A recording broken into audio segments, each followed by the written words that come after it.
Subscribe to KC Trichy YouTube channel. Like, share and comment.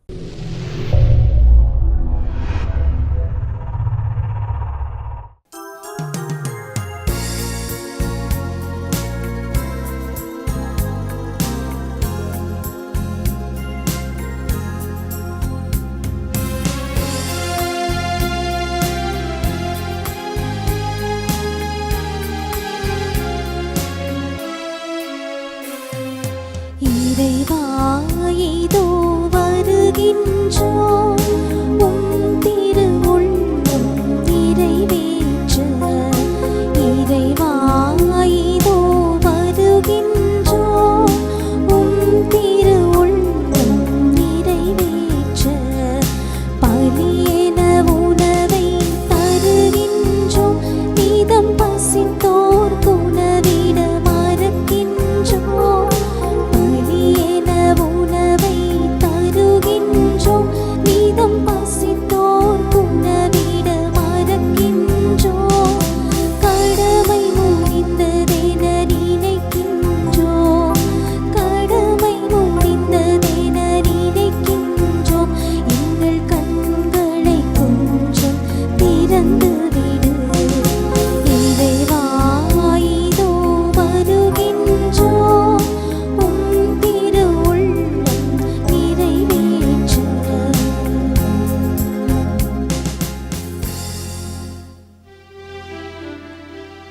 தந்தை மகன் தூயாவியாரின் பெயராலே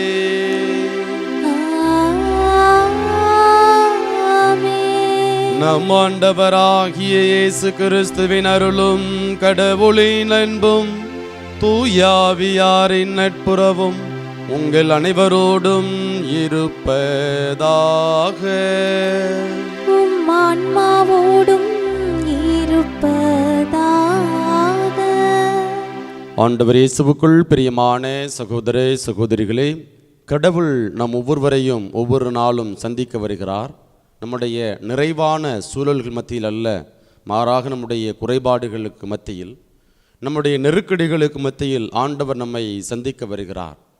இதோ இன்றைக்கு நாம் வாசிக்க இருக்கக்கூடிய நற்செய்தி வாசகத்தில் மத்தேயு ஒரு நெருக்கடியான சூழ்நிலையில் இருக்கின்ற பொழுது, குறைவுள்ள நிலையில் இருக்கின்ற பொழுது ஆண்டவர் அவரை தேடி வருகிறார். அவரும் ஆண்டவருக்கு பதில் கொடுக்கிறார். ஆகவே மத்தேயுவைப் போல நீங்களும் நானும் நம்முடைய குறைவுள்ள அல்லது பலவீனமான நம்முடைய வாழ்க்கை முறைகளில் ஆண்டவர் நம்மை தேடி வருகின்ற பொழுது அவருக்கு நாம் பதில் கொடுக்க, செவி கொடுக்க, ஆண்டவரே எங்களுக்கு தேவையான வழிகாட்டுதலை தாரும் என்று சொல்லி நம்மையே ஒப்பு கொடுத்து இந்த பலியில் மன்றாடுவோம். இந்த தூய மறை நிகழ்வை நாம் தகுந்த விதத்தில் கொண்டாட நமக்கு தடையாக இருக்கக்கூடிய குற்றங்களை ஏற்று மனம் வருந்துவோம்.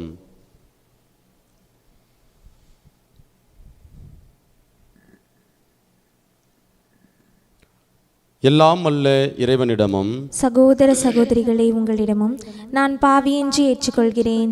ஏனெனில் என் சிந்தனையாலும் சொல்லாலும் செயலாலும் கடமையில் தவறியதாலும் பாவங்கள் பல செய்தேன்.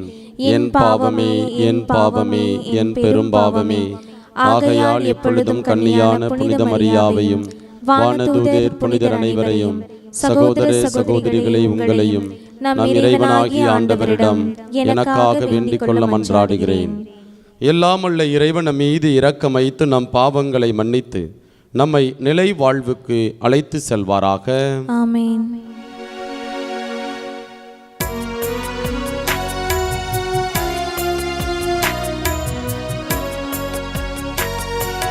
ஆண்டவரே இரக்கமாயிரும்.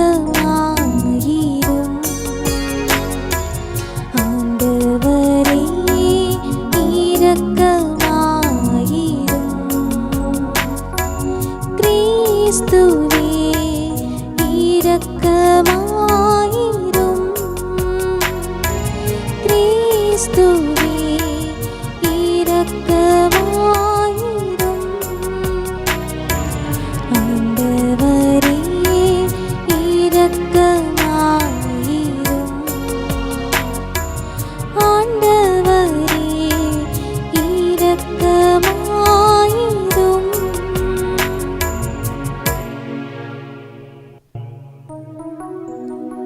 மன்றாடுவோமாக. என்றென்றும் உள்ள எல்லாம் வல்ல இறைவா, எங்கள் வலுவின்மையை இரக்கத்துடன் கண்ணோக்கி அருளும். மாட்சிக்குரிய உமது வழக்கையை நீட்டி எங்களை பாதுகாத்தருள்வீராக. உம்மோடு தூயாவியாரின் ஒன்றிப்பில் இறைவனாய் என்றென்றும் வாழ்ந்து ஆட்சி செய்கின்ற எங்கள் ஆண்டவரும் உம் திருமகனுமாகிய இயேசு கிறிஸ்து வழியாக உம்மை மன்றாடுகின்றோம்.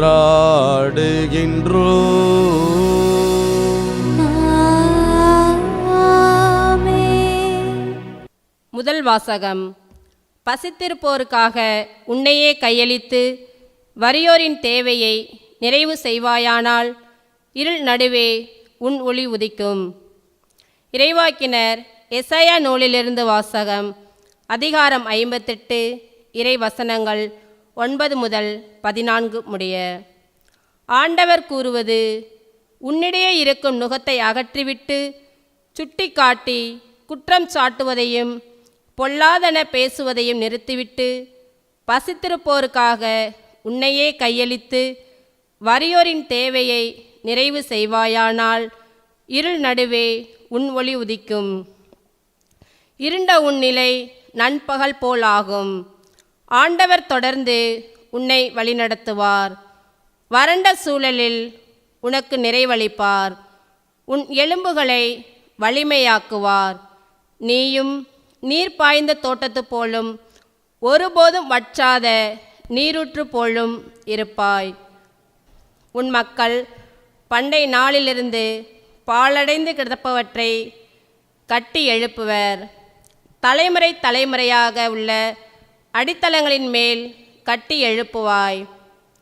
தகர்ந்த மதிலை திரும்ப கட்டுபவன் என்றும் குடியிருப்பதற்கு தெருக்களை சீர்படுத்துபவன் என்றும் பெயர் பெறுவாய். ஓய்வு நாளில் முறைமைகளினின்று விலகிச் செல்லாது என் புனித நாளில் உன் விருப்பம் போல் செய்யாதிருந்து ஓய்வு நாள் மகிழ்ச்சி நாள் என்றும் ஆண்டவரின் மேன்மைமிகு புனித நாள் எனவும் சொல்லி அதற்கு மதிப்பு தந்து உன் சொந்த வழிகளில் செல்லவோ உன் சொந்த ஆதாயத்தை நாடவோ வெற்று பேச்சுக்களை பேசவோ செய்யாதிருந்தால் அப்பொழுது ஆண்டவருக்கு ஊழியம் புரியும் மகிழ்ச்சியை பெறுவாய். நானோ மண்ணுலகின் உயர்விடங்களில் உன்னை வளமரச் செய்வேன். உன் மூதாதையாகிய யாக்கோப்பின் உரிமை சொத்தின் மூலம் உனக்கு உணவளிப்பேன். ஆண்டவரின் வாய் இதை உரைத்தது. ஆண்டவரின் அருள்வாக்கு. இறைவனுக்கு நன்றி. பதிலுரை பாடல். இறை மக்கள் பாட வேண்டிய பல்லவி. ஆண்டவரே உமது வழியை எனக்கு கற்பியும். ஆண்டவரே உமது வழியை எமக்கு கற்பியும். ஆண்டவரே உமது வழியை எனக்கு கற்பியும். ஆண்டவரே உமது வழியை எமக்கு கற்பியும். ஆண்டவரே எனக்கு செவி சாய்த்து பதிலளியும். ஏனெனில் நான் எளியவன் வறியவன். என் உயிரை காத்தருளும். ஏனெனில் நான் உம்மீது பற்றுடையவன். உம் வழியினை காத்தருளும். நீரே என் கடவுள். நான் உம்மீது நம்பிக்கை கொண்டுள்ளே. ஆண்டவரே உமது வழியை எமக்கு கற்பியும். ஆண்டவரே உமது வழியை எமக்கு கற்பியும். என் தலைவரே என் மேல் இரக்கமாயிரும். ஏனெனில் நாள் முழுவதும் உம்மை நோக்கி மன்றாடுகிறேன். உம்மடியானின் மனதை மகிழச் செய்யும். என் தலைவரே உம்மை நோக்கி என் உள்ளத்தை உயர்த்துகின்றேன்.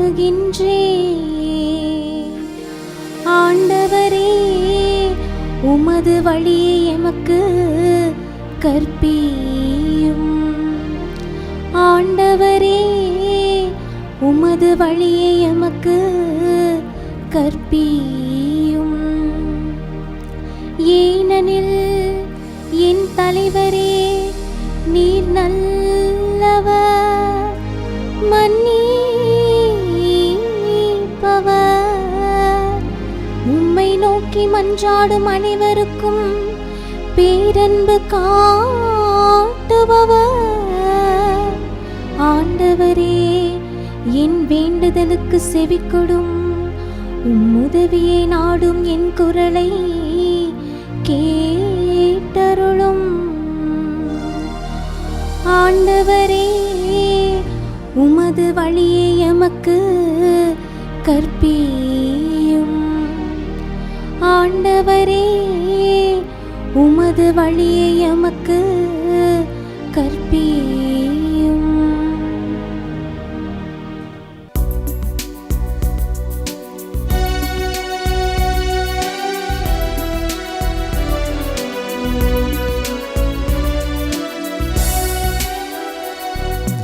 ஆயன் தன் மந்தையை காப்பது போல ஆண்டவர் நம்மை காக்கின்றார். ஆயன் தன் மந்தையை காப்பது போல ஆண்டவர் நம்மை காக்கின்றார். தீயோர் சாக வேண்டும் என்பது என் விருப்பமன்று, ஆனால் அத்தீயோர் தம் வழிகளில் இன்று திரும்பி வாழ வேண்டும் என்பதே என் விருப்பம் என்கிறார் ஆண்டவர். ஆயன் தன் மந்தையை காப்பது போல ஆண்டவர் நம்மை காக்கின்றார். ஆயன் தன் மந்தையை காப்பது போல ஆண்டவர் நம்மை காக்கின்றார். ஆண்டவர் உங்களோடு இருப்பாராக. உம் ஆன்மாவோடும் இருப்பாராக. லூக்கா எழுதிய தூய நற்செய்தியிலிருந்து வாசகம். ஆண்டவரே மாட்சி உமக்கே. லூக்கா நற்செய்தி அதிகாரம் 5 இறை வார்த்தைகள் 27 முதல் 32 வரை. இயேசு சுங்கசாவடியில் அமர்ந்திருந்த லேவி என்னும் பெயருடைய வரி தண்டுபவர் ஒருவரை கண்டார். அவரிடம் என்னை பின்பற்றி வா என்றார். அவர் அனைத்தையும் விட்டுவிட்டு எழுந்து இயேசுவை பின்பற்றி சென்றார்.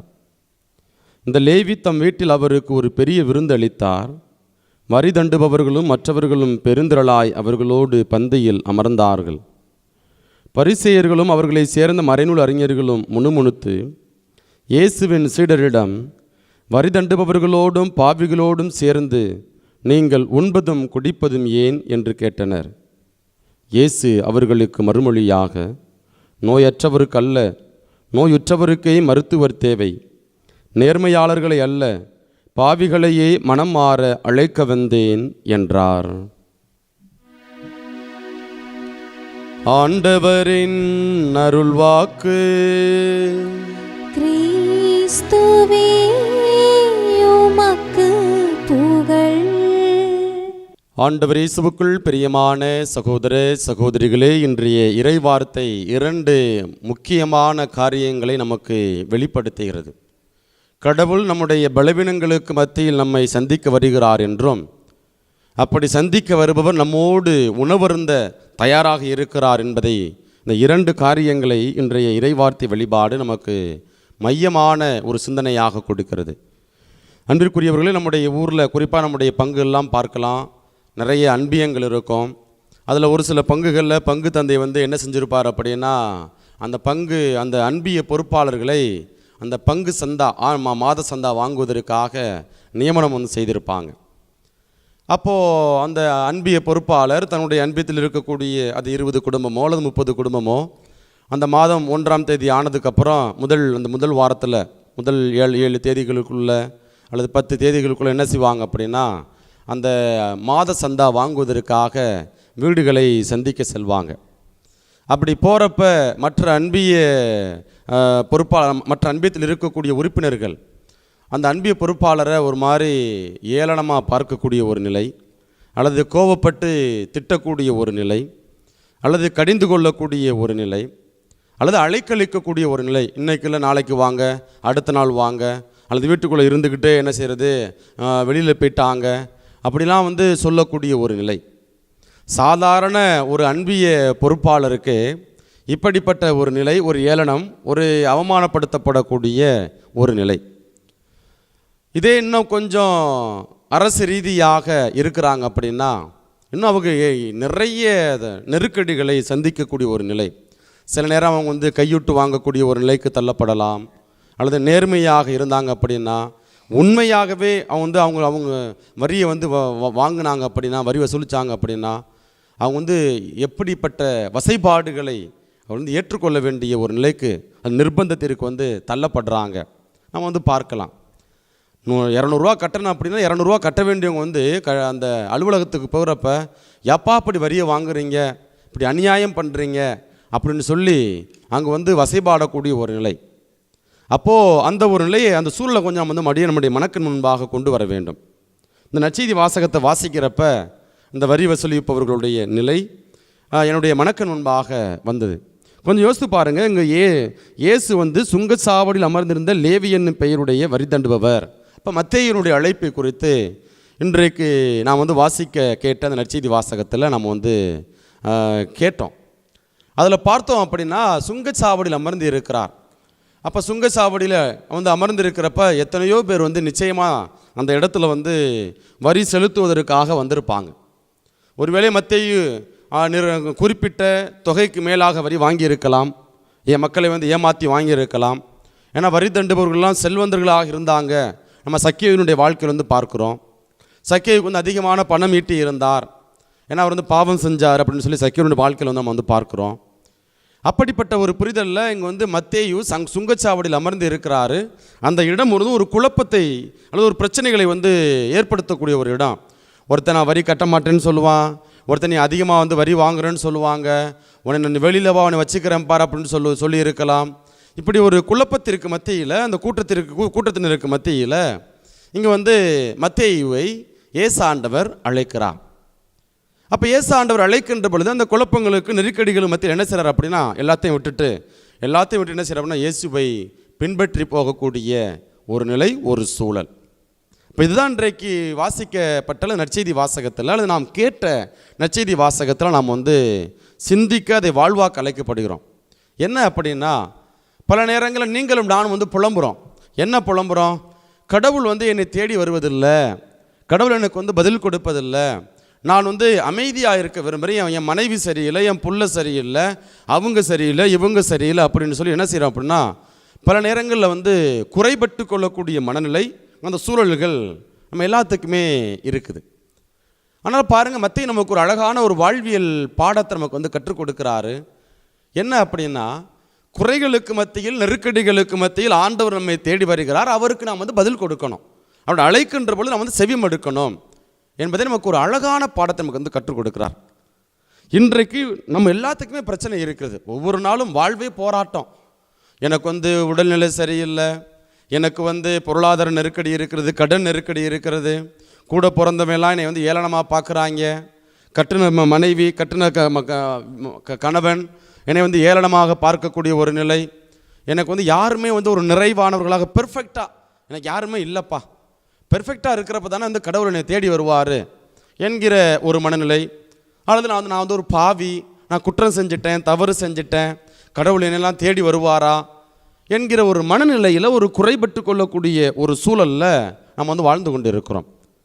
ஆனால் இன்றைய நற்செய்தி வழியாக ஆண்டவர் நமக்கு கொடுக்கிறாரு, உன்னுடைய குறைபாடுகளுக்கு மத்தியில், நெருக்கடிகளுக்கு மத்தியில் நான் உன்னை தேடி வருவேன். நீ என்ன செய்ய? மத்தேயு எப்படி என்னுடைய குரலுக்கு செவி கொடுத்தாரோ, அனைத்தையும் விட்டுவிட்டு என்னை பின்பற்றினாரோ, அதே போல் நீ என்னை பின்பற்றி என் குரலுக்கு செவி கொடு என்பதை நம்ம ஆண்டவர் இயேசு கிறிஸ்து இன்றைய நாள் நம்ம ஒவ்வொருவருக்கும் அழைப்பு கொடுக்கிறார். பாருங்கள், விவிலியத்தில் ஒரு சிறந்த எடுத்துக்காட்டு நான் உங்களுக்கு நான் மேற்கோள் காட்ட விரும்புகிறேன். அது என்ன அப்படின்னா, இஸ்ரேல் மக்கள் வந்து பாலைவனத்தில் பயணிக்கிறாங்க. அங்கு கடவுள் வந்து ஒவ்வொரு நாளும் தோன்றுகிறார். தோன்றுகிறப்ப அந்த இஸ்ரேல் மக்கள் பாருங்கள் பயப்படுறாங்க. மோய்சனை மட்டும் அனுப்புகிறாங்க. மோய்சனை மட்டும் நீ போய் பேசிட்டு வாப்பா வந்து அனுப்புகிறாங்க. அவங்களுக்குள்ள இந்த இஸ்ரேல் மக்களுடைய பிரச்சனை என்ன அப்படின்னா, நாங்கள்லாம் பாவி, குற்றம் செஞ்சுட்டோம், புலம்புறோம், எப்போ பார்த்தாலும் குறை சொல்லிகிட்டே இருக்கிறோம், புலம்புறோம் அப்படின்னு சொல்லி அவங்க வந்து என்ன செய்கிறாங்க அப்படின்னா, அவங்க வந்து புலம்பக்கூடிய ஒரு நிலை. அதனால் அங்கே வந்து அந்த இஸ்ரேல் மக்கள் மோய்சனை தான் வந்து இப்படி கடவுள்கிட்ட பேசிட்டு வா என்று சொல்லக்கூடிய ஒரு நிலை. ஏன் மோய்சன் மட்டும்தான் கடவுள் பேசுவாரா? அப்படி இல்லையே, எல்லாரிடமும் கடவுள் பேசுகிறார். ஆனால் இங்கு மோயிசன் அங்கு குறைவுள்ளவராக இருக்கிறார், பலவீனம் உள்ளவராக இருந்தாலும் அங்கே என்ன செய்கிறார் அப்படின்னா, ஆண்டவருடைய குரலுக்கு அவர் செவிமடுக்கிறார், பதில் கொடுக்கிறார். ஆண்டவர் என்னென்னலாம் செய்ய சொல்கிறாரோ அதெல்லாம் செய்கிறாரு. இன்னும் குச்சியை நீட்டுங்கிறாரு, கோலை நீட்டுறாரு. அப்புறம் வந்து பார்த்தா அப்படின்னா ஒரு கம்பை உயர்த்துங்கிறாரு, அந்த சிலுவை கம்பை பாம்பு வடிவிலான இந்த ஒரு கம்பை உயர்த்துறாங்க. அங்கே மக்கள் வந்து சுகம் பெறுகிறார்கள். இப்படி அங்கே மோயிசன் வந்து ஆண்டவருடைய குரலுக்கு செவி கொடுக்கிறார். அதனால் அங்கே என்ன செய்கிறாங்க அப்படின்னா, அங்கே அவர்கள் அற்புதங்களை வெல்ல செல்லு பெறுகிறார்கள். இந்த இஸ்ரேல் மக்கள் பாருங்க, நாங்கள் வந்து கடவுளை சோதிச்சிட்டோம், கடவுள் எங்கள்கிட்டலாம் பேச மாட்டாரு, நாங்கள் குறைவுள்ளவர்கள் என்கிற ஒரு மனநிலையில் வந்து இஸ்ரேல் மக்கள் வாழ்கிறார்கள். அதனால் அங்கே வந்து கடவுளுடைய அழைப்பினை அவர்களால் பெற்றுக்கொள்ள முடியவில்லை. ஆகவே அன்பு பிள்ளைகளே, இன்றைய நாளில் மத்தேயுவை எப்படி ஆண்டவர் குறைபாடுகளுக்கு மத்தியில் வந்து அழைத்தாரோ, அதே போல் நம் ஒவ்வொருவரையும் சந்திக்க வருகிறார், அழைக்கிறார். நாம் பலவீனமானவர்கள்தான், குறைவுள்ளவர்கள்தான், நாம் வந்து பல நேரங்களிலே தவறுகளை செய்தவர்கள்தான், பாவ வாழ்க்கை வாழ்ந்தவர்கள்தான். ஆனால் இருப்பினும் நம்முடைய குறைபாடுகளுக்கு மத்தியில் ஆண்டவர் நம்மை தேடி வருகிறார். பவுலுடையார்கிட்ட சொல்றார் இல்லையா, பவுலுடையார் மிக அழகாக சொல்கிறார், என் வலுவின்மையில் வல்லமையை காண்கிறேன். அப்போ ஆண்டவருடைய அபிஷேகம், ஆண்டவருடைய வல்லமை நமக்கு எப்போ கிடைக்கும்? நம்ம வந்து குறைவுள்ளவர்களாக இருக்கிறப்ப தான் நம்ம ஆண்டவரை தேடுவோம். அப்படி தேடுகின்ற பொழுது நமக்கு என்ன கிடைக்கிது அப்படின்னா, ஆண்டவருடைய அபிஷேகம் நமக்கு கிடைக்கிறது. நாம் வல்லமை பெற்றவர்கள் மனிதர்களாக நாம் வந்து உருமாறுகிறோம். அப்போ இன்றைக்கு வாசிக்கப்பட்ட நற்செய்தி வாசகத்தின் வழியாக அங்கு மத்தேயுவை வந்து ஆண்டவர் அழைக்கிறார், அங்கு பதில் கொடுக்கிறார். இன்றைக்கு நீங்களும் நானும் ஆண்டவர் ஒவ்வொரு நாளும் நம்ம நெருக்கடிகளுக்கு மத்தியில் நம்ம வந்து அழைத்து கொண்டே இருக்கிறார். நாம் ஆண்டவருடைய குரலுக்கு செவிமடுக்க தயாராக இருக்கிறோமா? இது முதல் சிந்தனையாக நான் வந்து பார்க்கிறேன். இரண்டாவதாக நம்ம ஆண்டவர் இயேசு கிறிஸ்து ஒரு அழகான காரியத்தை செய்கிறார். என்ன அப்படின்னா, அங்கு மத்தேயுனுடைய வீட்டிற்கு போகிறார். மத்தேயுனுடைய வீட்டிற்கு போய் என்ன செய்கிறார் அப்படின்னா, அங்கே அவரோடு உணவருந்துகிறார். அப்போ உணவருந்துதல் இன்றைக்கு நம்ம ஊர்லாம் ஒரு பழமொழியான, நம்ம ஊர்லாம் என்ன செய்வாங்க அப்படின்னா, ஒரு நிகழ்வு நடக்கிறது, ஒரு விருந்து வைக்கிறோம், ஒரு ஞானஸ்நானமோ அல்லது புதனன்மையோ அல்லது திருமணமோ விருந்து வைக்கிறோம். அவன் வந்து காசுக்கு மொய் போடுவாங்க. அது முக்கியம் அல்ல. நம்ம அந்த விருந்து வைக்கக்கூடியவங்க, அந்த அழைத்தவங்க என்ன செய்வாங்க அப்படின்னா, சாப்பிட்டு போப்பா அப்படின்னு என்ன செய்வாங்க அப்படின்னா அழைப்புதல் கொடுப்பாங்க. அப்படி ஒருவேளை நம்ம வந்து சாப்பிடாம வந்துட்டோம் அப்படின்னா என்ன அப்படி, நீ என்னை ஏற்றுக்கொள்ளலை, நீ என்னை ஏற்றுக்கலை, என்னை மதிக்கலை என்று நம்ம வந்து ஒரு குறைபட்டு கொள்ளக்கூடிய ஒரு நிலை. ரொம்ப அழகாக சொல்லுவாங்க, நீ கை நினைக்கலை, உனக்கு எனக்கும் உள்ள உறவு வந்து அத்து போச்சு அப்படின்னு நம்ம ஊரை வந்து சொல்லுவாங்க. அப்போது இங்கே ஏசாண்டர் என்ன செய்யற அப்படின்னா, அங்கே கடவுளுக்கும் மத்தேயுக்குமான உறவு வந்து முறிந்து போகலை, மாறாக அந்த உறவானது இன்னும் ஆழப்படுகிறது, அங்கே வந்து என்ன செய்ய வலுப்படுத்தப்படுகிறது என்பதை அங்கே நம்ம ஆண்டவர் இயேசு கிறிஸ்து உறுதி செய்கிறார். அப்போது இன்றைய நாளில் ஒவ்வொரு நாளும் நற்கருணை கொண்டாட்டம் வழியாக ஆண்டவருக்கு வந்து விருந்து கொடுக்கிறார். ஆண்டவர் விருந்து கொடுக்கிறார். அந்த விருந்தை பெற்றுக்கொள்வதற்கு நான் தயாராக இருக்கிறேனா? அங்கே மத்தேயு ஆண்டவருக்கு விருந்து கொடுக்கிறாரு, உணவருந்த செல்கிறார். இன்றைய நாள் ஆண்டவர் நம்முடைய வீட்டிற்கு, நம்முடைய இதயத்திற்கு வந்து என்ன செய்கிறார் அப்படின்னா, நமக்கு உணவினை கொடுக்கிறார். ஆன்ம உணவினை, நற்கருணை என்கிற உணவினை கொடுக்கிறார். அந்த உணவினை பெற்றுக்கொள்வதற்கு நான் தயாராக இருக்கிறேனா? இயேசு தயாராக இருக்கிறாரு, பதில் கொடுக்கிறாரு, பதில் கொடுக்க தயாராக இருக்கிறாரு, உறவுகளை ஆழப்படுத்த வந்து தயாராக இருக்கிறாரு, உறவுகளை புதுப்பித்துக்கொள்ள வந்து தயாராக இருக்கிறாரு. நான் மத்தேயுவை போல எனக்கும் கடவுளுக்குமான உறவை புதுப்பித்து கொள்ள தயாராக இருக்கிறேனா? கொஞ்சம் நம்முடைய வாழ்க்கையை சற்று யோசித்து பார்ப்போம். அன்பிற்குரியவர்களே, ஒவ்வொரு நாளும் ஆண்டவரை சந்தித்து வருகிறார். என்னுடைய பதிலிருப்பு என்ன? கொஞ்சம் சுய ஆய்வு செய்து பார்ப்போம். இந்த கல்வாரி பலியில் ஆண்டவரிடத்தில் நம்மையே ஒப்பு கொடுப்போம். ஆண்டவரே, இதோ மத்தேயுவை போல நானும் நெருக்கடிகளுக்கு மத்தியில் வாழ்ந்து கொண்டு வருகிறேன். இதோ என்னுடைய வாழ்க்கையில் ஒவ்வொரு நாளும் போராட்டம், பிள்ளைகளை குறித்த கவலை, உடல் சார்ந்த பிரச்சனைகள், மனம் சார்ந்த பிரச்சனைகள், இன்னும் பல்வேறு விதமான போராட்டங்களோடு நான் வாழ்ந்து கொண்டு இருக்கிறேன். நீர் ஏன் என்னோடு பேசுவதில்லை, என்னோடு உரையாடுவதில்லை என்கிற ஒரு மனநிலையில் நான் வாழ்ந்து கொண்டு இருக்கிறேன். ஆனால் இன்றைய நற்செய்தி வழியாக நீர் எங்களுக்கு உணர்த்தி இருக்கிறீர். உன்னுடைய நெருக்கடிகளுக்கு மத்தியில் நான் உன்னை சந்திக்க வருவேன், நீர் எனக்கு பதில் கொடு என்று சொல்லி ஆண்டவர் நமக்கு அழைப்பு கொடுக்கடா.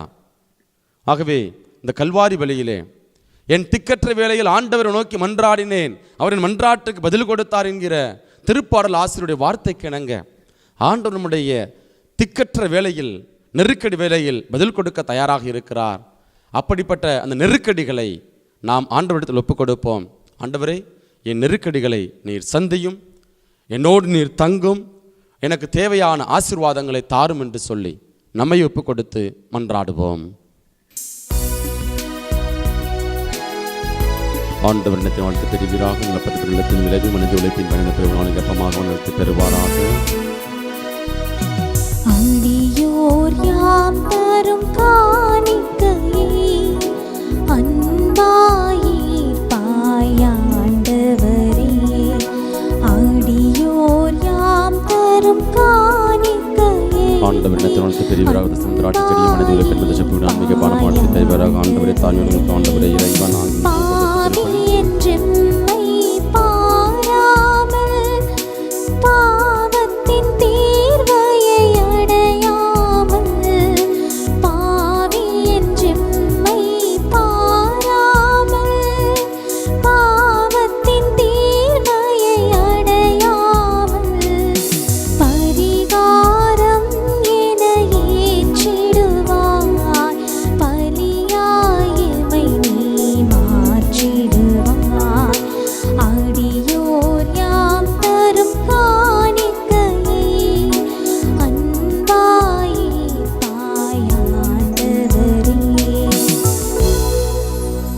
சகோதர சகோதரிகளே, என்னுடையதும் உங்களுடையதுமான இப்பலி எல்லாம் உள்ள தந்தையாகி இறைவனுக்கு ஏற்றதாகும்படி மன்றாடுங்கள். ஆண்டவர் தமது பேரின் புகழ்ச்சிக்காகவும் மாட்சிக்காகவும் நமது நன்மைக்காகவும் புனித திரு அவையின் அனைத்து நலன்களுக்காகவும் உமது கையிலிருந்து இப்பலியை ஏற்றுக்கொள்வாராக. ஆண்டவரே, எங்களை உம்மோடு ஒப்புரவாக்கும் இப்புகழ்ச்சி பலியை ஏற்றருள உம்மை வேண்டுகின்றோம். அதனால் நாங்கள் தூய்மை அடைந்து உமக்கு மிகவும் ஏற்புடைய எங்கள் மனதை காணிக்கையாக்குவோமாக. எங்கள் ஆண்டவராகிய இயேசு கிறிஸ்து வழியாக உம்மை மன்றாடுகின்றோம்.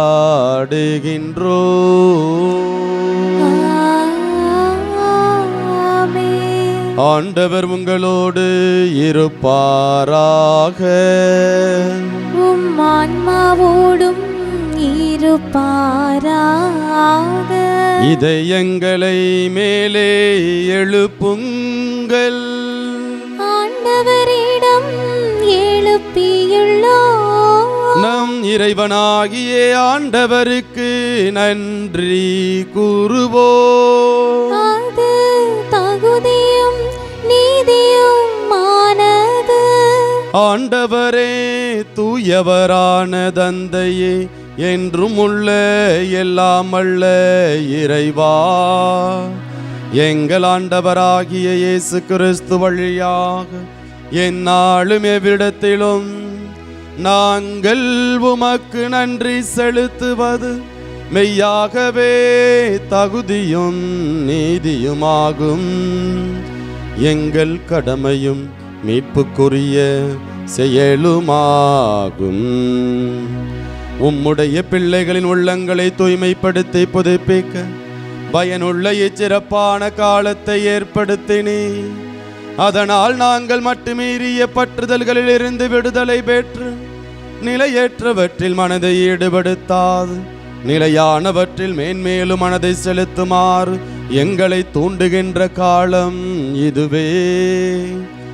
ஆகவே புனிதர்வான தூதர் அனைவரோடும் சேர்ந்து நாங்கள் உம்மை புகழ்ந்தேத்தி முடிவின்றி ஆர்ப்பரித்து ஒரே குரலாய் பாடுவதாவது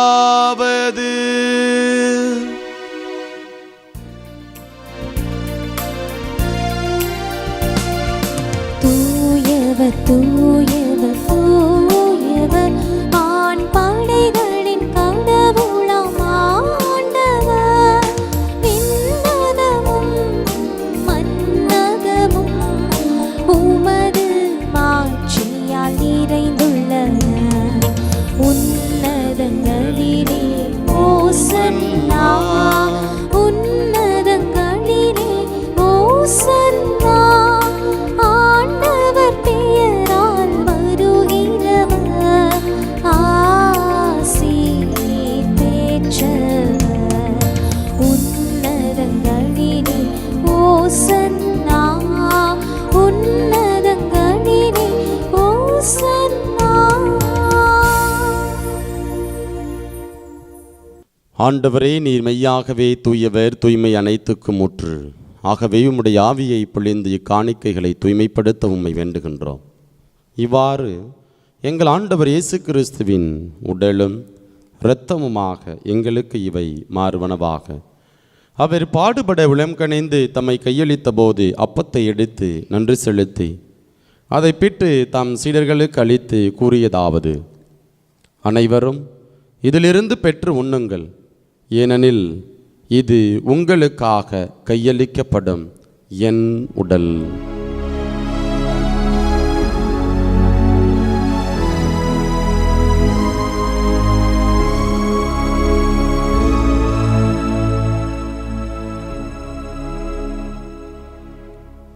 அவனமே இரவு விருந்தை அருந்திய பின் கிண்ணத்தையும் எடுத்து மீண்டும் உமக்கு நன்றி கூறி தம் சீடர்களுக்கு அளித்து அவர் கூறியதாவது: அனைவரும் இதிலிருந்து பெற்று பருகுங்கள், ஏனெனில் இது புதிய நிலையான உடன்படிக்கைக்கு உரிய என் இரத்தத்தின் கிண்ணம். இது பாவ மன்னிப்புக்கென்று உங்களுக்காகவும் பலருக்காகவும் சிந்தப்படும். இதை என் நினைவாக செய்யுங்கள்.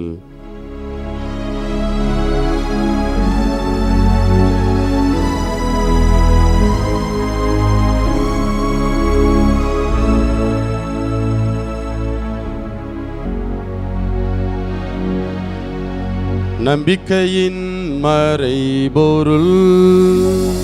ஆண்டவரே, நீர் வருமளவும் உமது இறப்பினை அறிக்கையிடுகின்றோம்,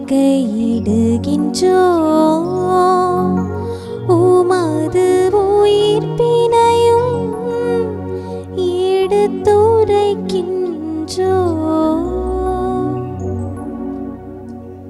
ஆகவே ஆண்டவரே, நாங்கள் கிறிஸ்துவின் இறப்பினையும் உயிர்ப்பினையும் நினைவு கூர்ந்து வாழ்வு தரும் அப்பத்தையும் மீட்பளிக்கும் கிண்ணத்தையும் உமக்கு ஒப்புக் கொடுக்கின்றோம். உம் திருமண் என்று உமக்கு ஊழியம் புரிய தகுந்தவர்களென எங்களை ஏற்றுக்கொண்டீர். எனவே உமக்கு நன்றி செலுத்துகின்றோம். மேலும் கிறிஸ்துவின் உடலிலும் இரத்தத்திலும் பங்கு கொள்ளும் எங்களை தூய ஆவியார் ஒன்று சேர்க்க வேண்டுமென உம்மை தாழ்மையுடன் மன்றாடுகின்றோம். ஆண்டவரே, உலகெங்கும் பரவியிருக்கும் அது திரு அவையை நினைவு கூர்ந்தருளும். எங்கள் திருத்தந்தை பிரான்சிஸ், எங்கள் ஆயர் ஆரோக்கியராஜ், எல்லா திருநிலையினர் ஆகிய அனைவரோடும் மது திரு அவை அன்பில் நிறைவேறச் செய்தருளும். உயிர்த்தலும் எதிர்நோக்குடன் துயில் கொள்ளும் எங்கள் சகோதரர் சகோதரிகளையும் இறந்தோர் அனைவரையும் இரக்கத்துடன் நினைவு கூர்ந்து உமது திருமுக ஒளியினுள் ஏற்றருளும். எங்கள் அனைவர் மீதும் இரக்கமாயிரும். கடவுளின் கன்னித்தாயான புனித மரியா, அவருடைய கணவரான புனித யோசேப்பு, புனித திருத்துதர்கள், இவ்வுலகிலும் உகந்தவராய் இருந்தோர் ஆகிய புனிதர் அனைவருடனும் நாங்கள் நிலைவாழ்வில் பங்கு கொள்ளும் தகுதி பெற்று உம் திருமகன் இயேசு கிறிஸ்து வழியாக உம்மை புகழ்ந்தேத்து மரமருள உம்மை மன்றாடுகின்றோம்.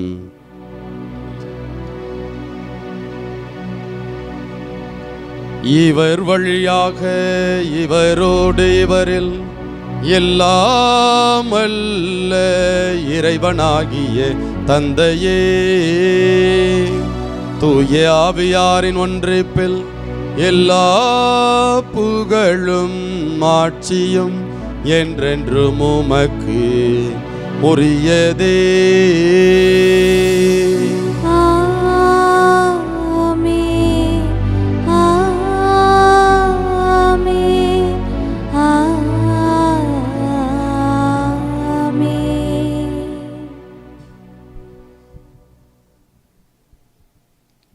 மீட்பரின் கட்டளையால் கற்பிக்கப்பட்டு இறைப்படிப்பினையால் பயிற்சி பெற்ற நாம் துணிந்து பாடுவோம்.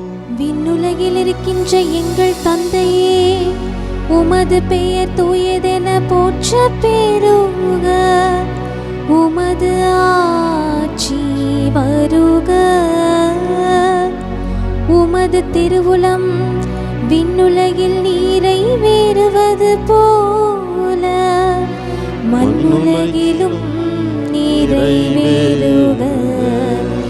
எங்கள் அன்றாட உணவை இன்று எங்களுக்கு தாரும். எங்களுக்கு எதிராக குற்றம் செய்வோரை நாங்கள் மன்னிப்பது போல எங்கள் குற்றங்களை மன்னியும். எங்களை சோதனைக்கு உட்படுத்தாதேயும், தீமையிலிருந்து எங்களை விடுவித்தருளும். ஆண்டவரே, தீமை அனைத்திலிருந்தும் எங்களை விடுவித்து எங்கள் வாழ்நாளில் அமைதியை கனிவுடன் அருள உம்மை மன்றாடுகின்றோம். உமது இரக்கத்தின் உதவியால் நாங்கள் பாவத்தில் இருந்து எப்போதும் விடுதலை பெற்று யாதொரு கலக்கமுமின்றி நலமாயிருப்போமாக. நாங்கள் எதிர்நோக்கி இருக்கும் பேரின்பத்துக்காகவும் எம் மீட்பராகிய இயேசு கிறிஸ்துவின் வருகைக்காகவும் காத்திருக்கின்றோம். ஏனெனில் ஆட்சியும் வல்லமையும் மாட்சியும் இன்றென்றும் உமதே.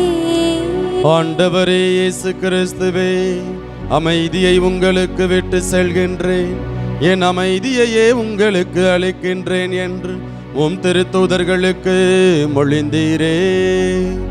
எங்கள் பாவங்களை பாராமல் உமது திரு அவையின் நம்பிக்கையை கண்ணோக்கி உமது திருவுளத்துக்கு ஏற்ப அதற்கு அமைதியும் ஒற்றுமையையும் அளித்தருள்வீராக. என்றென்றும் வாழ்ந்து ஆட்சி செய்கின்றவர் நீரே. ஆண்டவருடைய அமைதி உங்கள் அனைவரோடும் என்றும் இருப்பதாக. உம் ஆன்மாவோடும் இருப்பதாக. ஒருவருக்கொருவர் மகிழ்ச்சியுடன் உறவின் வாழ்த்தை அறிவித்துக் கொள்வோம்.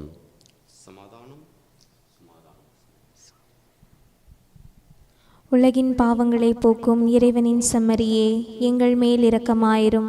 உலகின் பாவங்களை போக்கும் இறைவனின் செம்மறியே, எங்கள் மேல் இரக்கமாயிரும். உலகின் பாவங்களை போக்கும் இறைவனின் செம்மறியே, எங்களுக்கு அமைதியை அளித்தருளும்.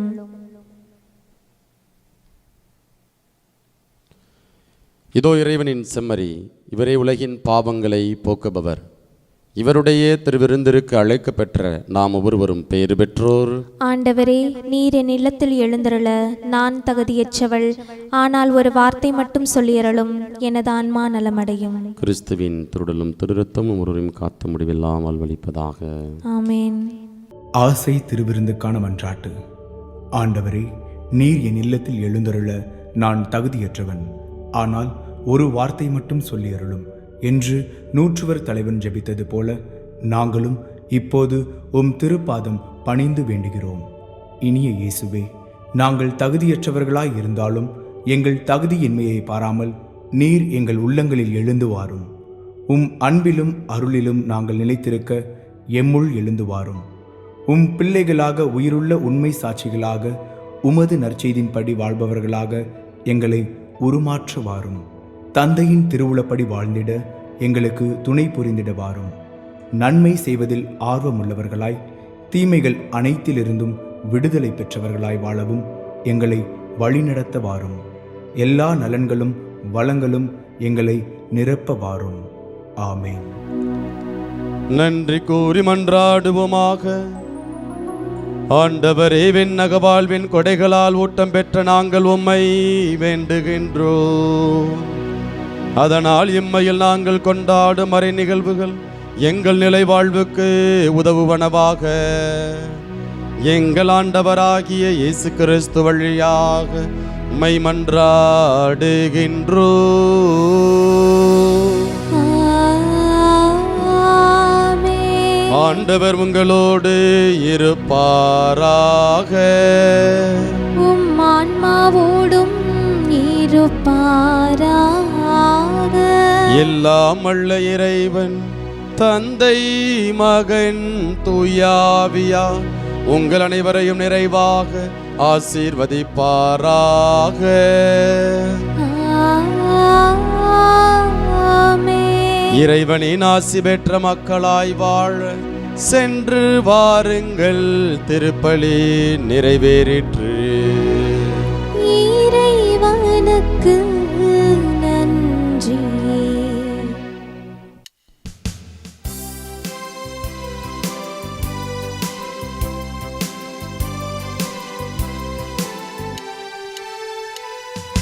விண்ணொளிர் தாரகை தாயே நீ, தன்னொளிர் வீசிடும் மாறனே. விண்ணொளிர் தாரகை தாயே நீ, தன்னொளிர் வீசிடும் மாறனே. பாவமேதுமில்லா சீலி பாவிகளின் செல்வராணி பாதுகாத்து ஆளுவாயே நீ. வான்லோகராணி வையகராணி மண்மீதிலே புனித மாதுனி. வான்லோகராணி வையகராணி மண்மீதிலே புனித மாதுனி.